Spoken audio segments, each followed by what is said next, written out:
السلام عليكم ورحمة الله وبركاته. أهلا بكم في فيديو جديد على قناة استوديو الأهلي. ما تنساش قبل ما تبدأ الفيديو تعمل الفيديو بلايك وشير وكومنت وتشترك في القناة لو أنت مش مشترك وتفعل زر الجرس وتصلي على الرسول وتذكر ربنا. ويلا بينا على الفيديو. النهاردة طبعا هنتكلم عن هدف من أفضل أهداف النادي الأهلي في التاريخ. طبعا الأهلي لاعبي النادي الأهلي مسجلين أهداف جميلة جدا في مدار تاريخهم من 1907 لحد 2023. طبعا اجيال ذهبيه ولاعبين عظماء سجلوا اهداف كتيره جميله جدا. فاحنا لو فتحنا في السلسله دي مش هنخلص اهداف جميله في تاريخ النادي الاهلي. بس ان شاء الله النهارده معانا هدف من افضل اهداف النادي الاهلي زي ما قلنا.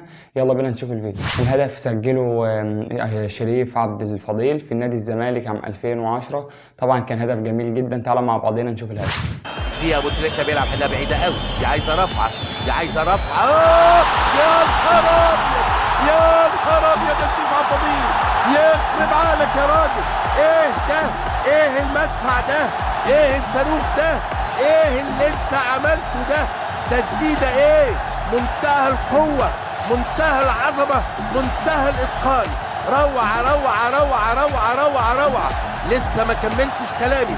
قلت لحضراتكم لابد ان حسام حسن يستثير في لاعبيه ذكريات ال6 دقائق الاولى، لكن شريف عبد الفضيل تسديده ايه ده؟ ايه ده؟ لا يسأل عنها اطلاقا. عبد الواحد السيد شريف عبد الفضيل اخذ سطور الجزار المره دي وشاطها حلوه حلوه حلوه حلوه. يا ولد يا ولد يا ولد يا ولد. جميله جميله جميله جميله جميله على شمال عبد الواحد السيد، لا يسأل عنها اطلاقا. روعه الروعه يا شريف عبد الفضيل. وتتعادل الامور مره ثانيه، واحد هنا وواحد هنا. قلب اسد وقلب اسد. وطبعا بعد ما شفنا الهدف، هدف جميل جدا من فاول بطريقه عبقريه جدا. طبعا الكره مسددها جامد جدا بوش رجله، في الكره راحت في المقص جول.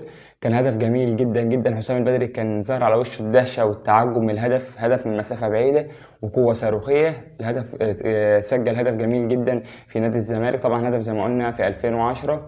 وبس كده، هو ده الهدف اللي كان معانا النهارده.